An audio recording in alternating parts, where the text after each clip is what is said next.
Bonjour, dans cet épisode, donc on va voir la procédure acheter unité.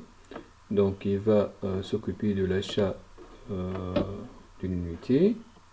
Donc on va donc retourner au démo. Donc dans ce cas, le jouet tour humain. Donc dans le cas où l'utilisateur donc fait entrer -1. Donc, qu'est-ce qu'il va faire donc le joueur humain? Euh, donc, il va donc normalement cette fonction, c'est-à-dire elle va euh, appeler le acheter unité, la procédure qu'on a vu tout à l'heure, acheter unité. Donc, mais avant d'appeler cette procédure, donc qu'est-ce qu'elle va vérifier? Elle va vérifier si le l'unité chef donc se trouve bien dans dans le donjon. Donc comment on va, donc normalement on va chercher l'ID de l'unité chef. Donc on a déjà travaillé la fonction chercher un indice chef, quelque chose comme ça. Donc on va avoir l'indice du chef. Donc et on va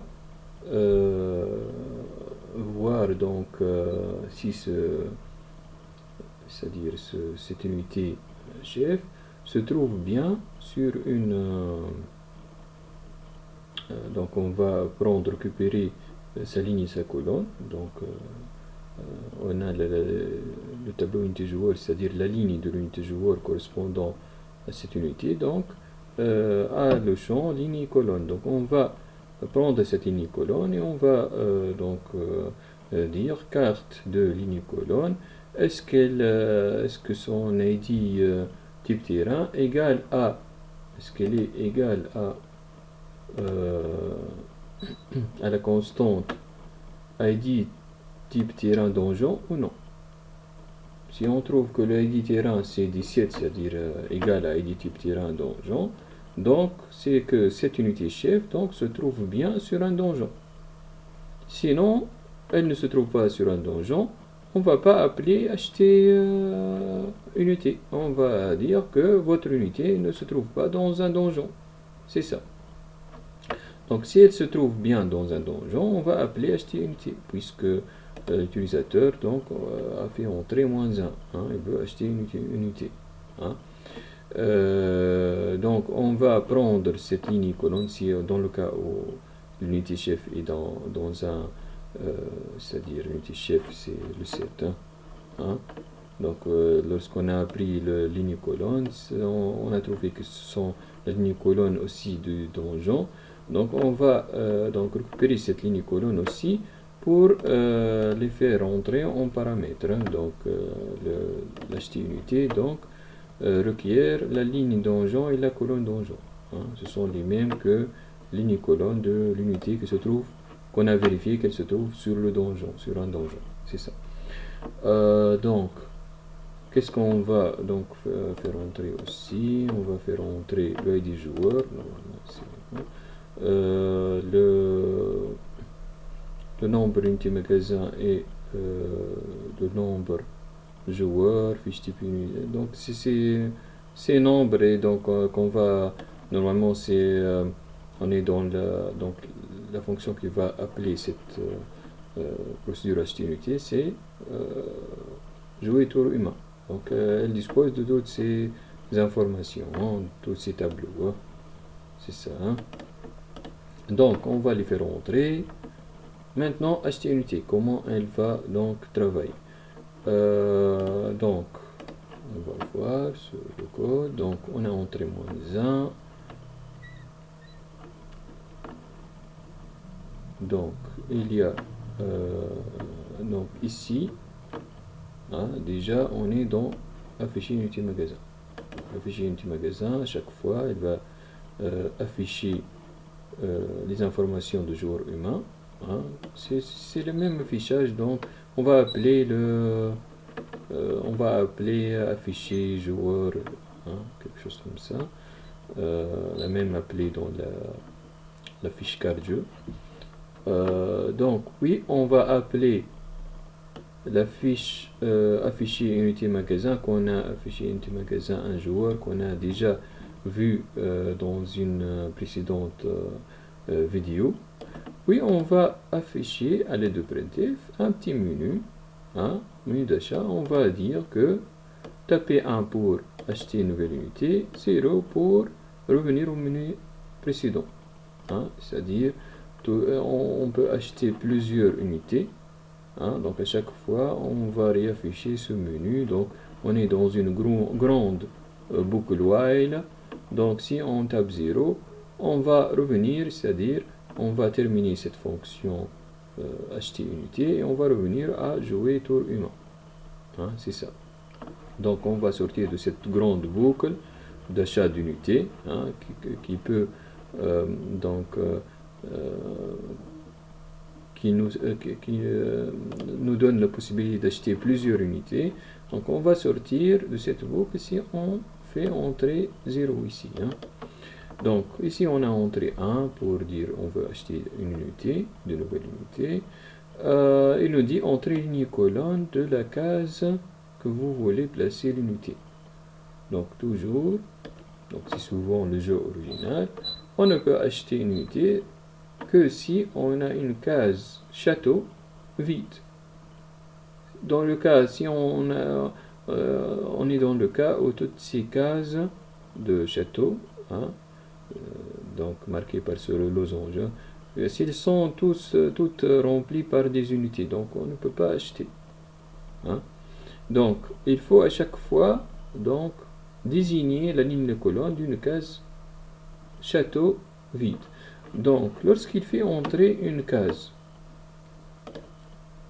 c'est-à-dire la ligne de colonne d'une case, on va vérifier dans cette fonction même, acheter unité, on va vérifier si cette case, donc on va mettre quart de ce IJ, hein, entrée, donc on va vérifier, par exemple s'il fait entrer cette case, on va vérifier si l'ID type terrain de cette case, c'est bien le ID type terrain d'un château, hein, c'est ça, hein, carte IJ.ID type terrain, s'il est égal à ID type terrain château, hein. S'il est égal, donc on peut, c'est-à-dire la condition vérifiée.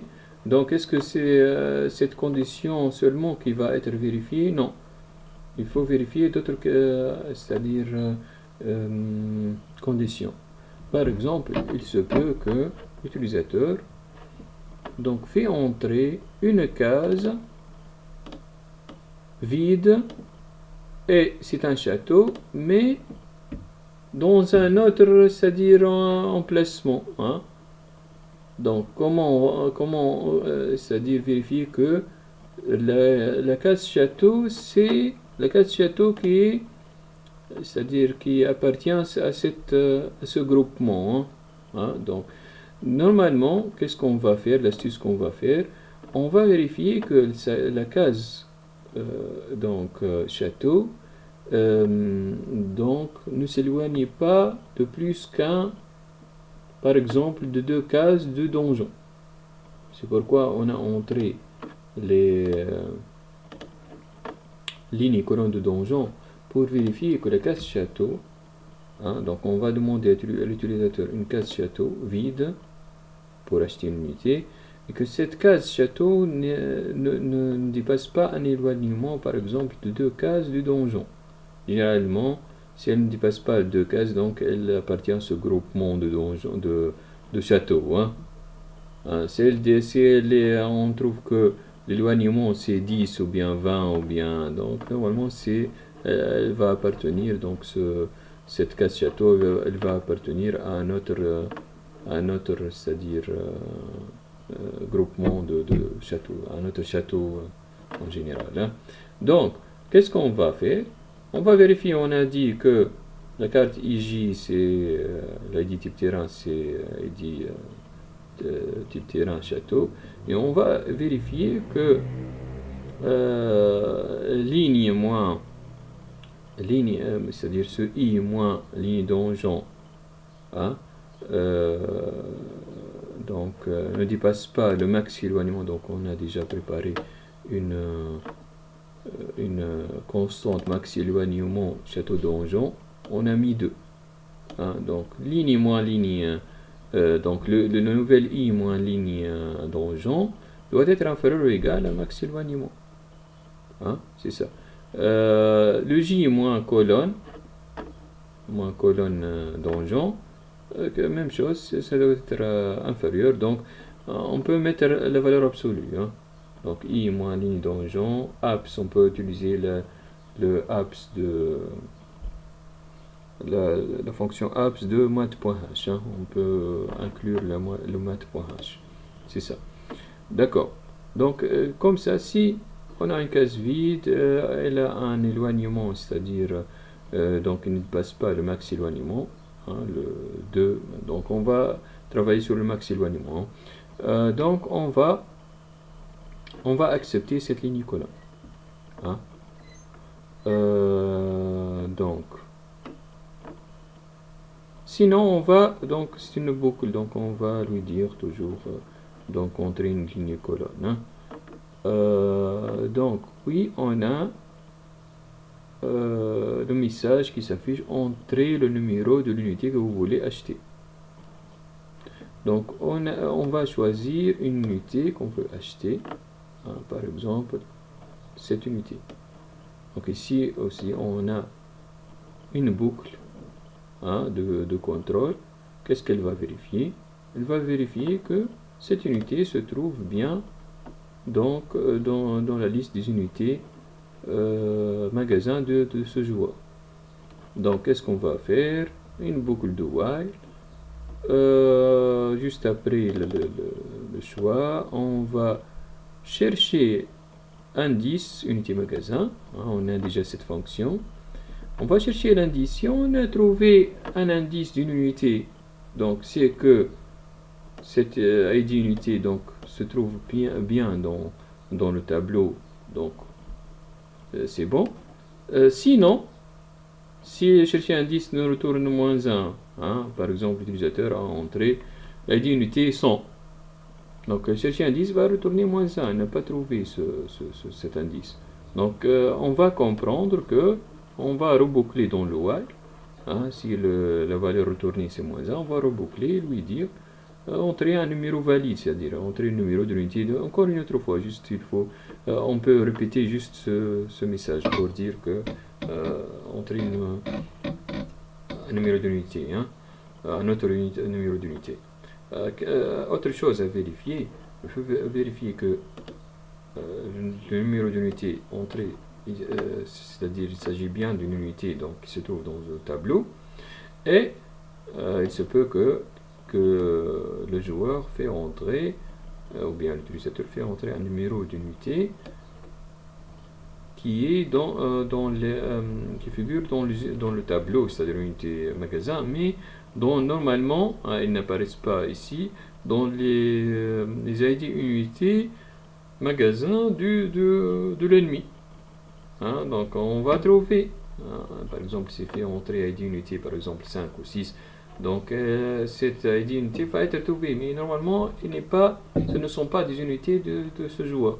Donc il faut aussi vérifier que on a bien trouvé, on a trouvé l'indice de l'unité magasin. On va également donc vérifier que l'ID joueur propriétaire, normalement l'ID magasin c'est pas ça, hein. Ce tableau donc correspond à un mélange entre ID, entre le tableau unité magasin et le tableau fiche type unité. Mais le tableau unité magasin donc contient ID unité magasin, hein, c'est ça, la colonne ID fiche type unité et la colonne ID joueur propriétaire. Donc on va donc prendre l'unité magasin de l'indice trouvé, que ce n'est pas -1, point le ID joueur propriétaire, on va donc vérifier s'il est égal au joueur courant, hein, au joueur donc entré en paramètre normalement on a entré un ID joueur, c'est ça. Hein, pour dire c'est une unité de ce joueur. Si c'est bon, on va sortir de la boucle. Si ce n'est pas bon, c'est-à-dire cette condition ou l'autre donc n'est pas vérifiée, on va rester dans la boucle et on va dire donc entrer un autre numéro. Même chose si on va passer un message de confirmation. Si c'est bon, on va passer un message de confirmation. Donc si l'utilisateur entre 1, sinon on va donc afficher un message pour dire l'achat n'est pas confirmé. On va retourner à directement à ce menu. Hein. C'est ça. Donc si c'est bon, ici il a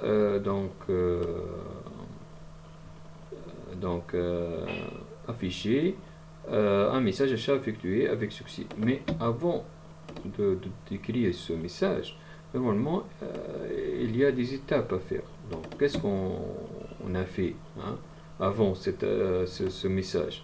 Donc normalement l'achat est confirmé. La première chose à faire, c'est de vérifier si le joueur dispose bien de l'or suffisant, des pièces d'or suffisantes pour acheter cette unité. Hein, par exemple, dans notre cas, donc le prix de l'unité est inférieur à l'or dont dispose le joueur. Donc c'est bon. Sinon, si ce n'est pas bon, on va donc entrer dans un else pour dire que vous n'avez pas le nombre de pièces suffisantes pour acheter cette unité. Hein, et on va aussi, c'est-à-dire reboucler. Hein. Sinon, si l'utilisateur dispose de ce nombre de pièces, comme dans notre cas, donc on va continuer. Hein, on va donc entrer dans le if, non pas dans le else de message d'erreur.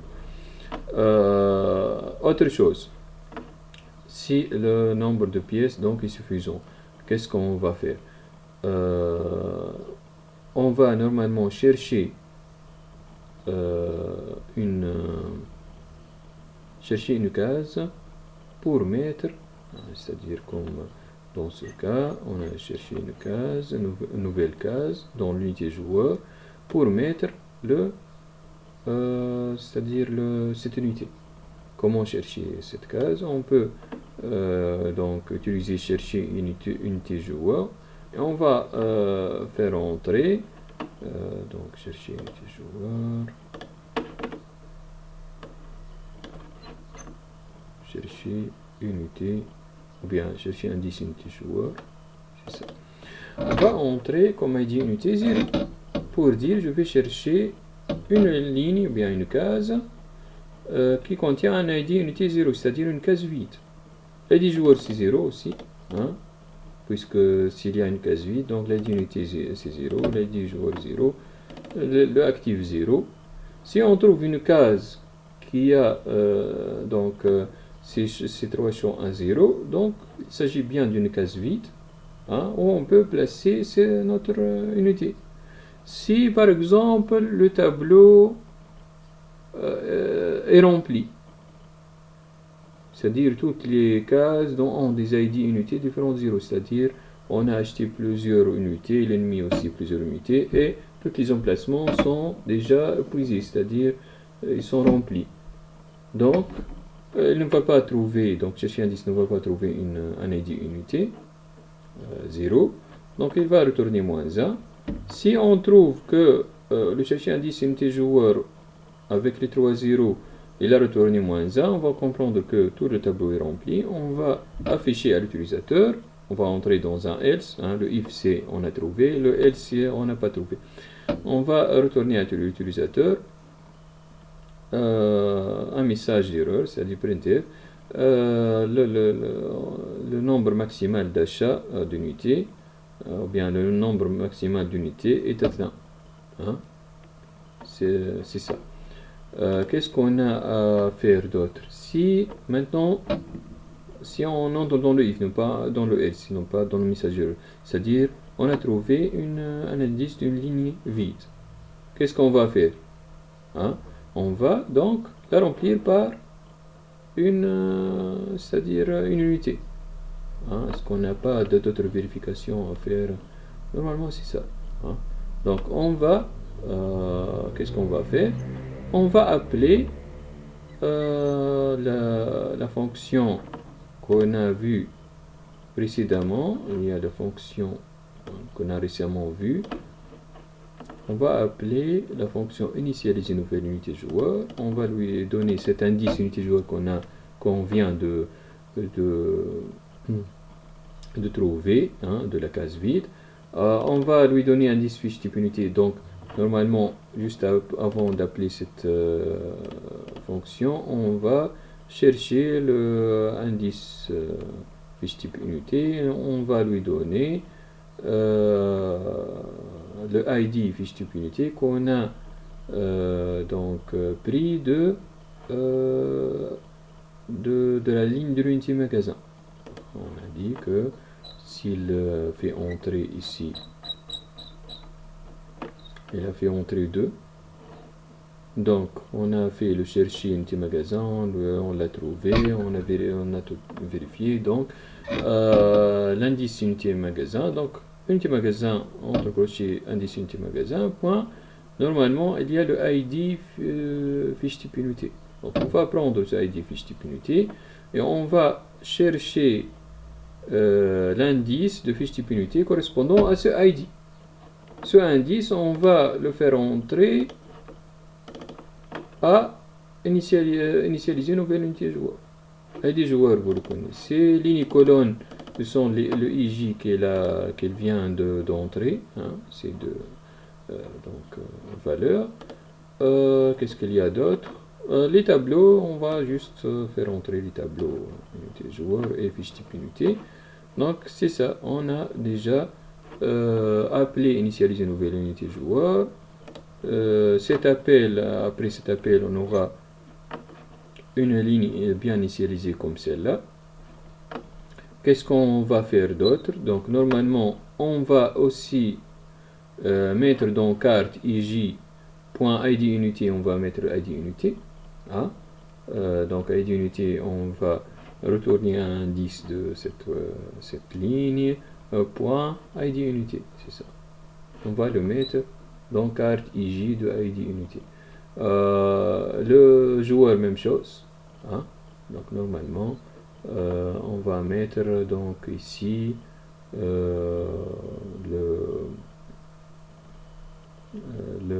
a le id joueur. Donc à l'aide de id joueur, on va chercher indice joueur, le indice joueur, le tableau indice joueur. Donc on peut obtenir donc joueur de indice joueur point symbole. On va le mettre dans carte ij point symbole. Hein, donc comme ça on aura initialisé la carte. Qu'est-ce qu'il donc manque? Ah, il manque la mise à jour juste après on va faire la mise à jour de tableau de joueur. Donc on va appeler ça, hein, mise à jour joueur après achat unité. On va lui donner indice unité joueur, donc on a déjà indice joueur, on vient juste de terminer. Indice fiche type unité, donc on a déjà unité joueur et fiche type unité. Fiche type unité, donc dans une précédente épisode, je n'ai pas trouvé donc son utilité. Son utilité, c'est on va prendre le prix de l'unité de ce fiche type unité. Donc l'unité joueur ne contient pas le prix d'une unité. Hein? Donc le prix d'une unité, on va le prendre de fiche type unité. Hein? Donc c'est ça.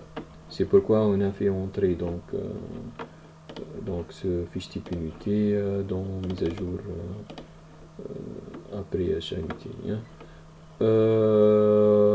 C'est ça, normalement c'est ça. Donc normalement on a tout terminé. Donc juste après, si tout est bon, on va afficher ce message. Après l'affichage de ce message, comme vous le voyez, on a appelé afficher carte. Tout ceci est c'est l'appel de afficher carte.